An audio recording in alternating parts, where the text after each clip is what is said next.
কেল্লা ফতে, যেটা কিনা তেলুগু সিনেমা ৮টার রিমেক ছিল, যেটা কিনা সিনেমা ঘরে এভারেজ ছিল আর IMDb রেটিং 10-এর মধ্যে 5.7 পেয়েছে।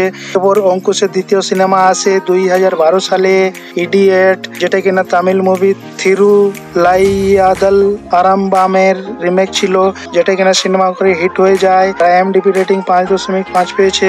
এরপর অঙ্কুশের তৃতীয় সিনেমা আসে 2013 সালে, কানামাছি, যেটা কিনা তামিল সিনেমা কোর রিমেক ছিল, যেটা কিনা সিনেমা ঘরে হিট হয়ে যায় আর IMDb রেটিং 6.8 পেয়েছে। এরপর এনার সিনেমা আসে ওই বছর খিলাড়ি, যেটা কিনা তেলুগু সিনেমা দৈনিক কাইনা রেডির রিমেক ছিল, যেটা কিনা সিনেমা ঘরে সুপারহিট হয়ে যায়। IMDb রেটিং 5.6 পেয়েছে। এরপর এনার মুভি আসে 2014 সালে, আমি শুধু চেয়েছি তোমায়, যেটা কিনা অল্লু অর্জুনের আরিয়া 2 রিমেক ছিল, যেটা কিনা সিনেমা ঘরে এভারেজ ছিল আর IMDb রেটিং 5.6 পেয়েছে। এরপর এনার মুভি আসে 2015 সালে, রোমিও ভার্সেস জুলিয়েট, যেটা অঙ্কুশের অরিজিনাল সিনেমা ছিল, যেটা কিনা সিনেমা ঘরে এভারেজ ছিল আর IMDb রেটিং 4.6 পেয়েছে।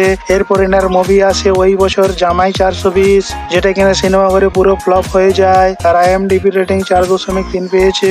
এরপর এনার মুভি আসে ওই বছর আশিকি, যেটা কিনা সিনেমা ঘরে হিট হয়ে যায় আর IMDb রেটিং 6.6 পেয়েছে। এরপর অঙ্কুশের মুভি আসে 2016 সালে, কি করে তোকে বলবো, যেটা কিনা সিনেমা ঘরে এভারেজ ছিল আর IMDb রেটিং 5.9 পেয়েছে। এরপর এনার মুভি আসে ওই বছর কেলোর কীর্তি, এটা কিনা তামিল ফিল্ম চার্লি চ্যাপলিন আর সলমান খানের নো এন্ট্রি রিমেক ছিল, এটা কিনা সিনেমা ঘরে হিট হয়ে যায় আর IMDb রেটিং 4.3 পেয়েছে। এরপর এনার মুভি আসে ওই বছর জুলফিকর, যেটা কিনা উইলিয়াম শেক্সপিয়ারের উপন্যাস থেকে নেওয়া হয়েছে, যেটা কিনা সিনেমা ঘরে এভারেজ ছিল আর IMDb রেটিং 5.7 পেয়েছে। এরপর এনার মুভি আসে ওই বছর হরিপদ ব্যান্ডবালা, যেটা কিনা সিনেমা ঘরে এভারেজ ছিল আর IMDb রেটিং 4.3 পেয়েছে। এরপর অঙ্কুশের মুভি আসে 2017 সালে, আমি জেকে তোমার, যেটা কিনা মারাঠি সিনেমা মিতবার রিমেক ছিল, যেটা কিনা সিনেমা ঘরে এভারেজ ছিল আর IMDb রেটিং 4.3 পেয়েছে। এরপর অঙ্কুশের সিনেমা আসে ওই বছর বলো দুর্গা মাইকি, যেটা কিনা মালয়ালম সিনেমা অরুবাদাক্কন সেলফির রিমেক ছিল, যেটা কিনা সিনেমা ঘরে হিট হয়ে যায়। এরপর অঙ্কুশের সিনেমা আসে 2018 সালে, ভিলেন, যেটা কিনা তেলুগু সিনেমা নানির জেন্টেলম্যানের রিমেক ছিল, যেটা কিনা সিনেমা ঘরে সুপারহিট হয়ে যায় আর IMDb রেটিং 5.1 পেয়েছে। এরপর অঙ্কুশের সিনেমা আসে 2019 সালে, বিবাহ অভিযান, যেটা কিনা সিনেমা ঘরে এভারেজ ছিল আর IMDb রেটিং 4.3 পেয়েছে। এরপর ইনার মুভি আসে 2021 সালে, ম্যাজিক, যেটা কিনা সিনেমা ঘরে এভারেজ ছিল আর IMDb রেটিং 4.8 পেয়েছে।